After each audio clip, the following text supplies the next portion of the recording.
Friends, look how far we've come. Congrats on getting to the last day of the 30 days of meditation, science, and bliss course.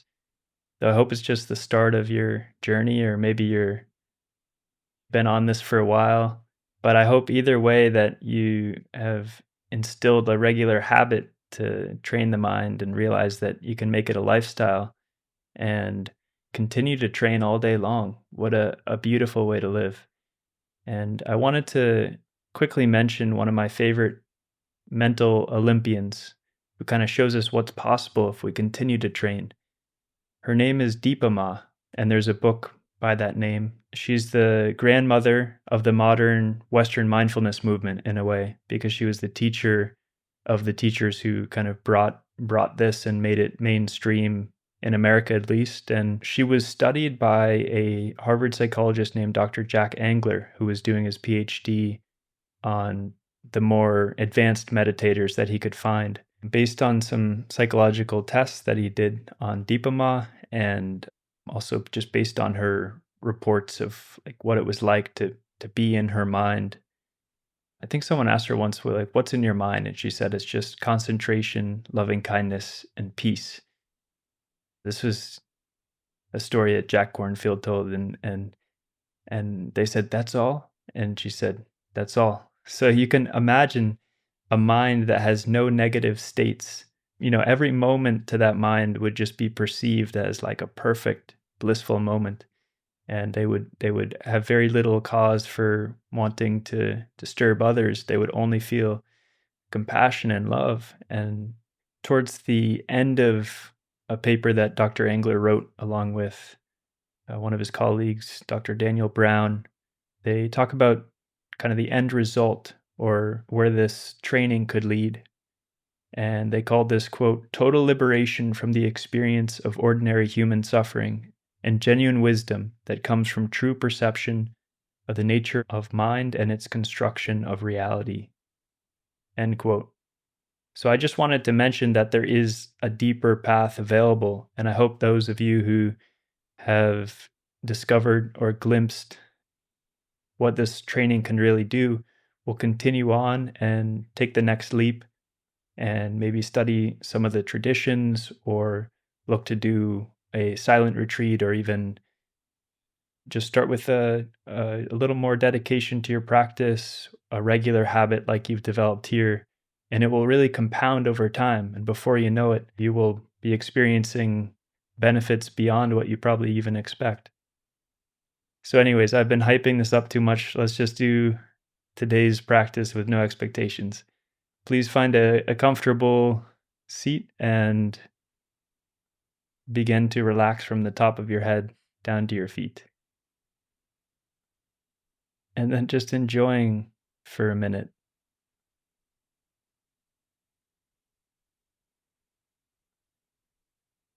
With nowhere to go.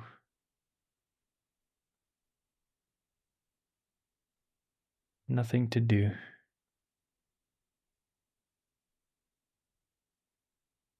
You can kindle the positive feeling as we've been practicing here by calling up a happy memory,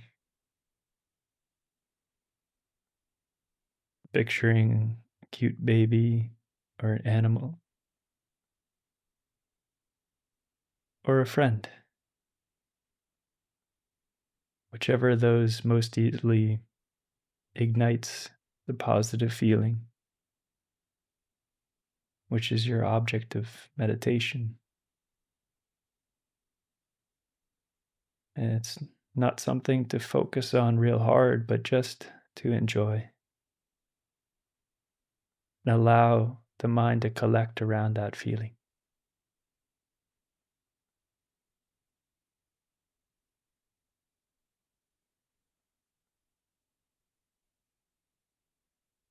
And your job is only to observe the positive state of mind, and then to apply the 4 R's when it becomes negative, when the mind contracts down. Recognize, release, like unclenching a fist. Release the tension in your mind and body And then relish. Relish the positive feeling. And remain. The remain is this kind of balancing act in a way. It's applying enough energy and interest that you stay with the positive feeling, but also enough tranquility and relaxation that your mind doesn't tighten up.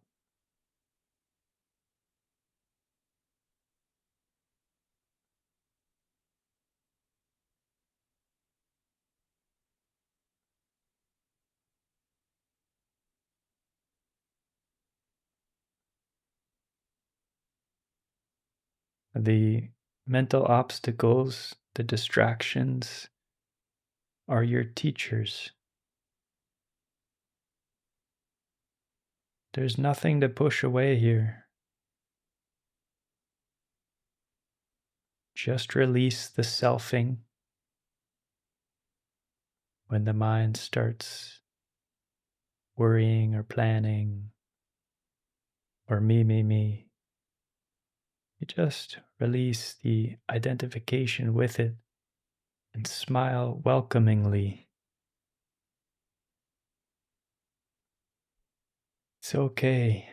It's okay for that to be there in your mind. Whatever arises in the mind is fine. It's not mine.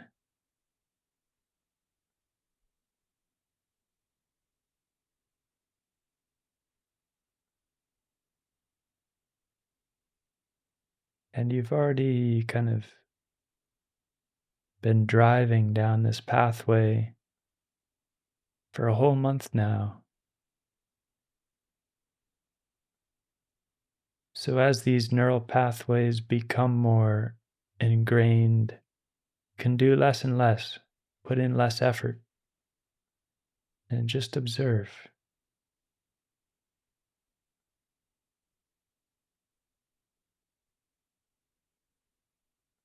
Maybe the 4 R's will also start to become more automatic as the mind starts to recognize more and more when it has contracted. And it's like the R's all roll into one smooth motion as it recognizes, it releases. The release brings up a nice feeling to relish, and then you remain there.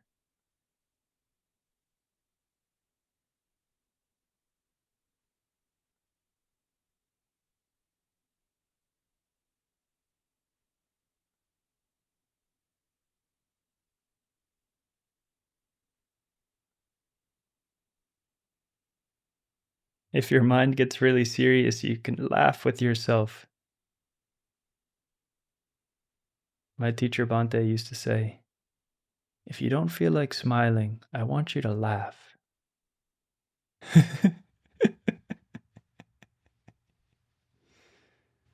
And then how does your mind feel afterwards?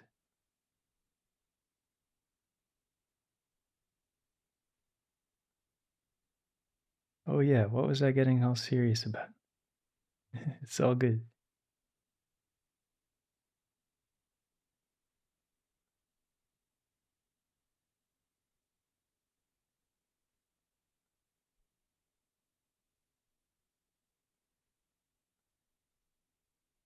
So even though the 4 R's might become a little more automatic, every once in a while you can take them for a tune up and make sure you're not leaving out any critical steps,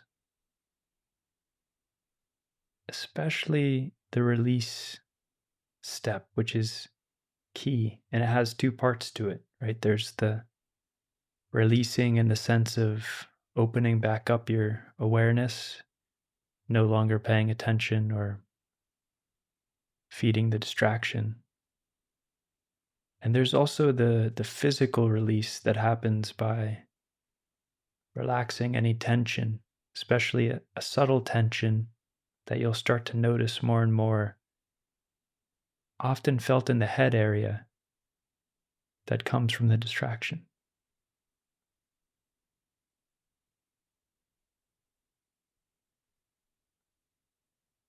And the relish step means that the observing mind has a positive attitude, a kind of playful curiosity to it.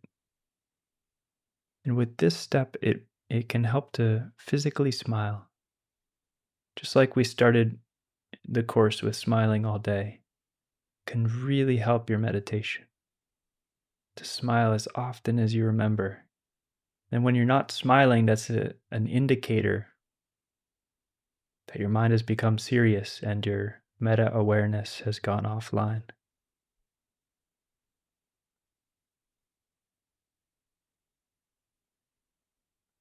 This is a happy practice. Happy now and training a happy mind that will be happy more later. Beautiful.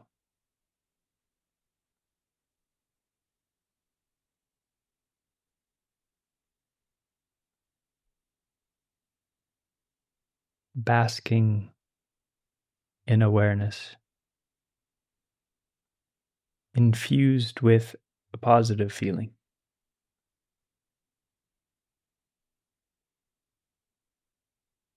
And the feeling may calm down into more of a tranquil feeling, or even just a stillness of mind, the quiet mind. But this can take time and longer sitting.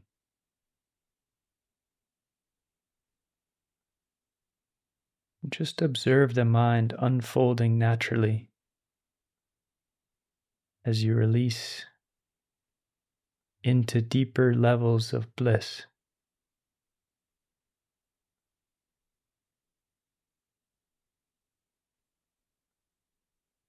And you can apply the 4 R's if your mind gets too serious or even technical. This is a feeling meditation. Feel your way through towards the positive states of mind. Meditate with your heart, not your head. You don't have to overthink this. Keep it simple. Enjoy.